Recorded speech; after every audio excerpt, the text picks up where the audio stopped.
Hey, welcome back to the Whiskey Edition.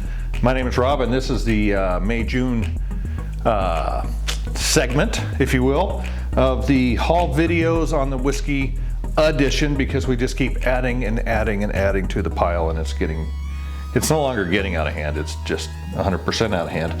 So I have a couple months worth of bottles I've picked up for one reason or another.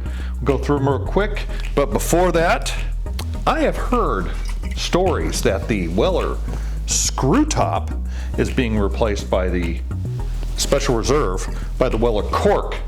So this is a fresh corked bottle of Weller. Here in the Pacific Northwest, Weller is very challenging to get, where I've got this one and some others not challenging to get. So it's for science. So this one's already open. Screw top, clean Glencairn. I'll put a little taste in there, and we'll do a fresh crack. I'm not gonna do the neck pour thing, who cares? On this guy, zip it open here, and we will see if the Weller with the cork is any different than the Weller with the screw cap. Oh, not a whole lot of cork action there. There we go. And I think this is a fake cork. Kind of looks like a fake cork. So we'll let these open up. To start off with, I'm not going to do this. Ooh, I guess I better. Oh shoot! I should have put the screw cap in the S glass. In the other one, F in the cork. I'll just have to remember.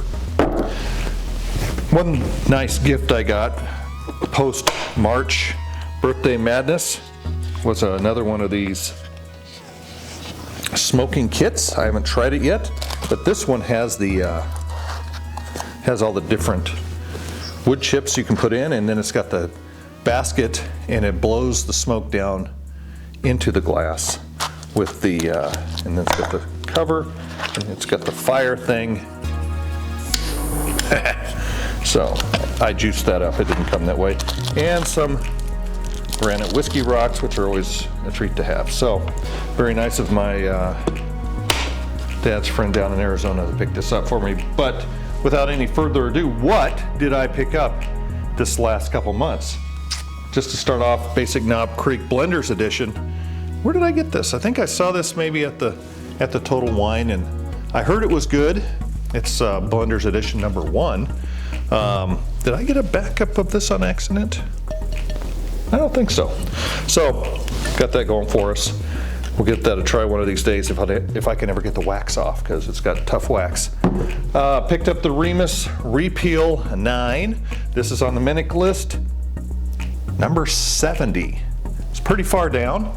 Got it out at 250's in Renton from Lee. As I did also get this Pursuit United Triple Mash Rye.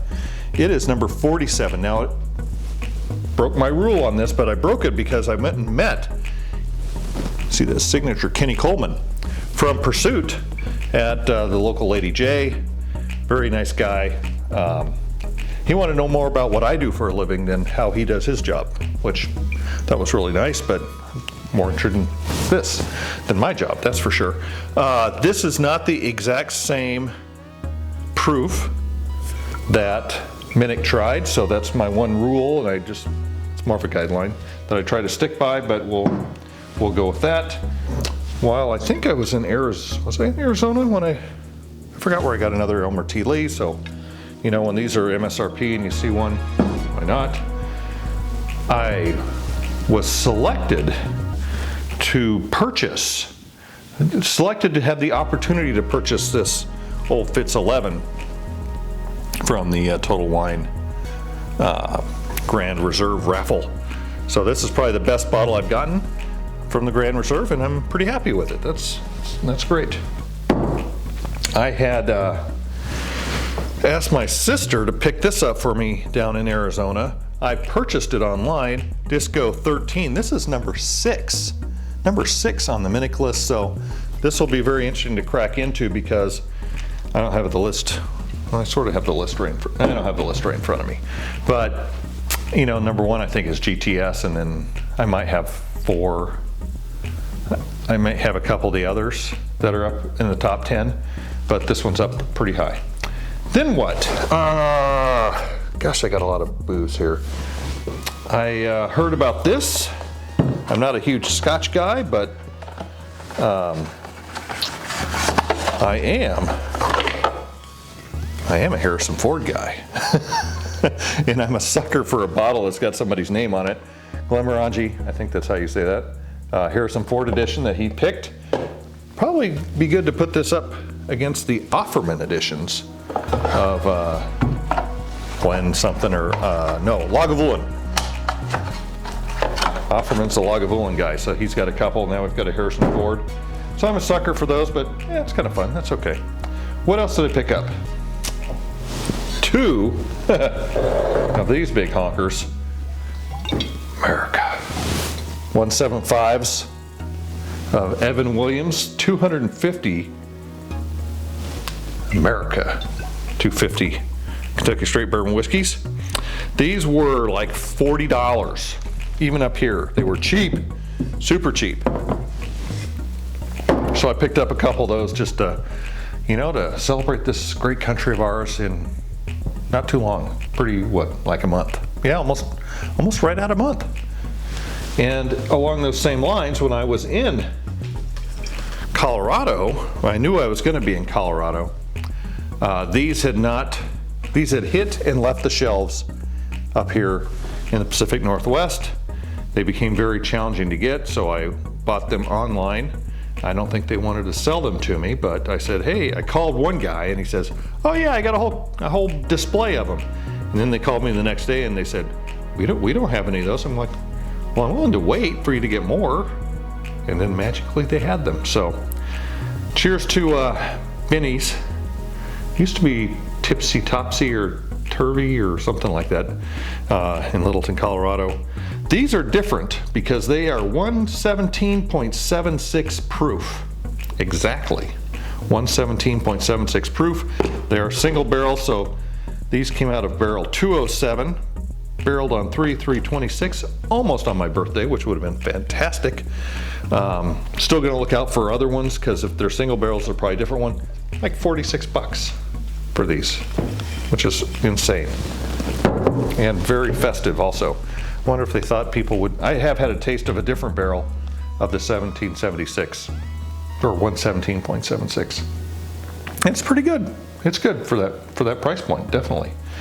What else? These are, well, I was near Kansas, so I brought those back. I brought back the Weller, so we saw that one. My buddy got this for me in Denver. I paid him for it though. I forgot he bought it for me, so that was good to have. Go compare it to the Screw Top, which is a liter. I got this. It's funny, the little stores in the middle of nowhere, Kansas, get good stuff on occasion, and sometimes they get things that they call allocated and you wouldn't think they're allocated, but maybe they are, I don't know. 15 Stars out of Bardstown has put out some very high-end and very sought-after whiskeys. Maybe so high-end they couldn't put out as much, and were not, it was maybe, yeah, people were buying it, but it was, it's 150, 200, I think, a bottle. Yeah, I think about that much. So this is their foray into the somewhat less pricey. And this one is the First West small batch, blended with proprietary corn, Kentucky Straight Bourbon Whiskey. It's made with 5, 6, and 7-year-old Kentucky Straight Bourbon Whiskey, including Heritage Red, White, and Blue Corn, and it's in a blue bottle. Maybe you can kind of tell. It's kind of bluish. I thought the bottle is really neat, really interesting looking. It's got blue on it, which I haven't seen in a bourbon bottle, I don't think. Usually they're either dark or clear. I think true story, I think it's black and white. So, be very interesting to get into this. I wish I had a 15 star to compare it to, but maybe I'll find one someday. I went to a bottle share. Got some Murray Hill special release batch, the blue label that you now can't find. I think heard a vicious rumor that somebody, since Nancy, I think it's Nancy Fraley, is leaving Murray Hill, that all of those bottles got bought up for some reason. So I went back to get one and they're all gone. So there you go. You see it. You probably got to buy it. Where's another one? You know, all the allocated ones, but it wasn't necessarily allocated. It's now just very challenging to get. And on to the relationship portion of segment, whatever you want to call it, of the very quick video here. Kent East Kent Liquor and Wine, Sazerac Barrel Select Buffalo Trace, $40 out the door, even up here, Pacific Northwest. That is a inexpensive relationship builder. Sometimes it's good to wait till like the owner or the manager is there before you chat him up, have a few chats, you know, all this, and he knows me, I've been in there a few times. But then I buy it from him, not from one of his very nice people but they can't make any decisions. They have to wait for him anyway. But when he sees that you've helped him knock down the couple hundred barrels or a couple hundred bottles he's probably had to buy, it's good to have these on the shelf anyway for people who come over and just want a good basic bourbon. You say, well, we're going to start with this. And it's a store pick, so it's a little bit better, hopefully. Depends on what their palate is. So that's, you know, relationship building. I don't know if that's 101, maybe 101. Relationship building 201 is when your now friend down the street sends you a text and says, hey, have you seen this? And you say, no, but it sounds interesting. And you go down there and they've got it. And well, how much? And she says it's $69.99. You're like, I will be able to keep that relationship going with this because it'll be good. It'll be good. It'll be good. And now she doesn't have to worry about it. And while you're there, another guy has bought a bottle of this for $120. And you're like, oh, I would have bought it for that. She goes, I'll sell the other one for that. And this is a batch 4. I don't know if batch 4 is any better than 5. Here's 5. 5 is good. I thought it was a 5. It is a 4. So now I've got the full series 1 through 5 in various places around the house. So did I pay too much with Washington tax? Probably. But she, you know, what is it, $10 a year? It's a 10 years, so it should be $100, and it was a $120 plus stupid tax. Relationship. Keep those relationships going. Sometimes if you can buy a bottle from, you know, a store that you would want, and it's like a special one that gets it off their shelves, I think that's good. So these Wellers, and well, I think this one is the screw top. Cork,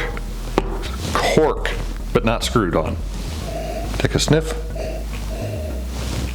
That smells like Special Reserve. And the worst part about not doing it blind is I know which one is which, and when you've heard that one is not as good as the other, you're a little biased, and I hate that, but let's see what we got going.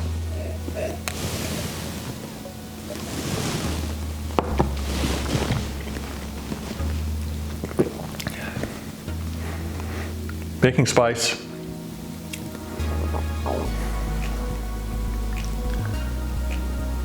Maybe that's why the bottle's so full. I mean, it's okay. I don't know if it's great, but it's got baking spice, good palate. Trying to think of what taste am I getting on that? Some kind of a fruit or something. Here's some water.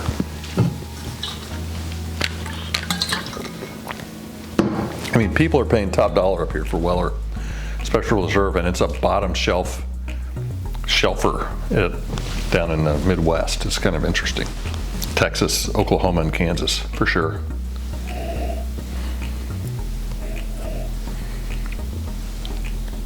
Cork.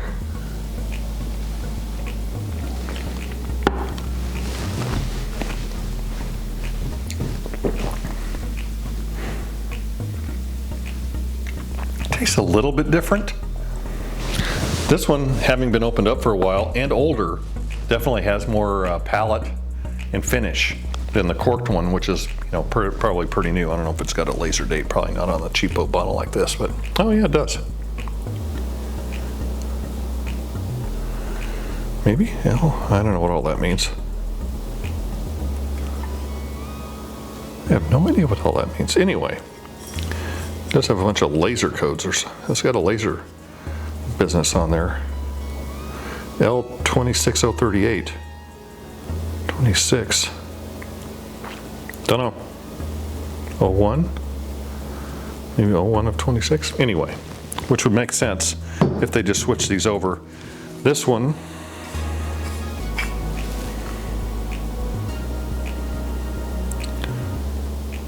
has an L2013 on it.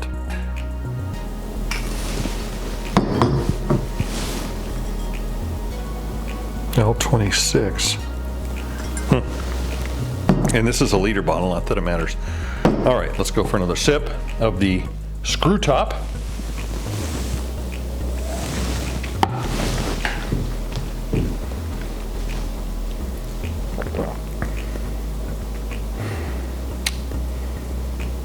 Yep, definitely a little spicy, but it's got a weird, I'd say it's a weird palate taste to it, but it's a little bit different than what I remember. I drank a whole bottle of Weller 12 last year on vacation by myself, because why not? And it was, well, it was 12 year versus this, so.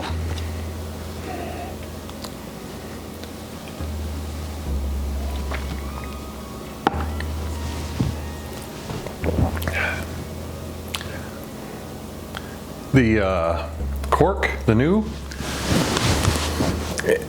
whatever you think of the taste, whether you like it or not, it doesn't have as much taste as the older screw top bottle does. So something has changed a bit. I don't think, I mean, it may be the neck pour, or, I mean, I messed around with the bottle enough, that shouldn't have mattered. But it does seem, I don't say weaker, probably isn't, well, maybe it's just less flavorful than the old screw top that I've got. So there may be something to it. To hedge that a little bit, I had my mom in Kansas go pick up 2 more of these screw tops, so I'll have those in the inventory one of these days. And and I think in the bunker downstairs I've got 3 more. So I got a lot of screw tops. Oh, and I got 2, the big chonker. This thing's ridiculously big, 175 liter. It's a screw top.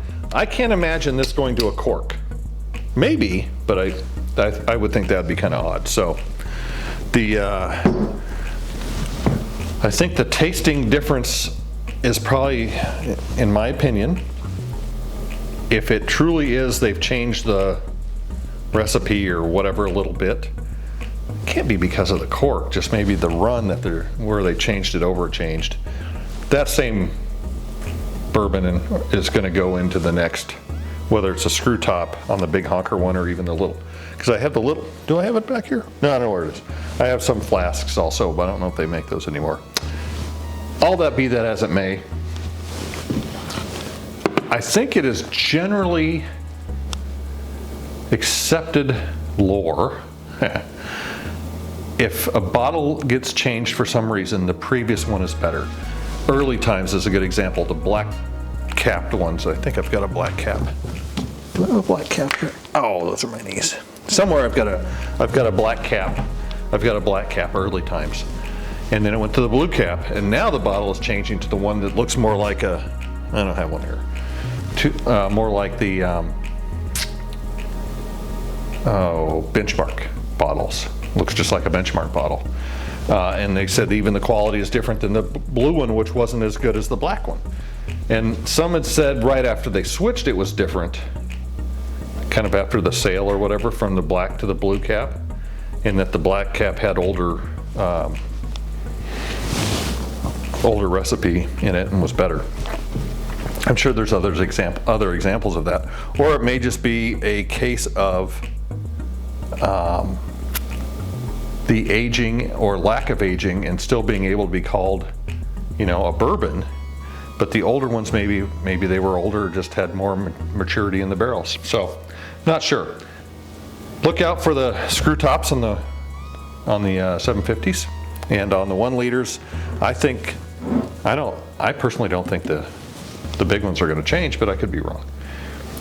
Anyway, thanks for listening through and watching this disaster of a pile of stuff. We got 3 more for the Minic list. I've about run its course. I keep looking, but unless I find, you know, like the Pursuit here that's not quite the right one, but close. If I go, the Garyana 10 is on there, and I think another low-flying airplane. Fishbowl here. There's a couple of, what is it, Westward? No, what is it?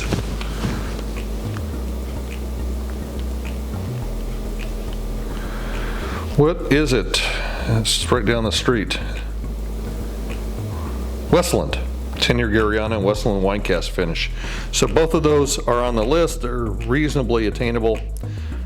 31 and 73 on the list. And so, unless it's really like in the top 50, I don't know why I would be buying about it much, you know.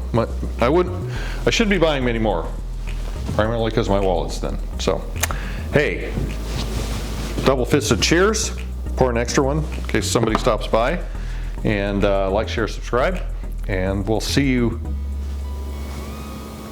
when I have built up a few more to have a worthwhile video. Well, I don't know about worthwhile, but to have a video of any interest.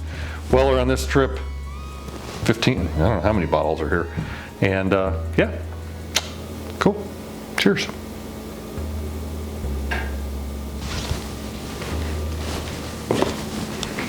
Oh, I'm supposed to mention somebody.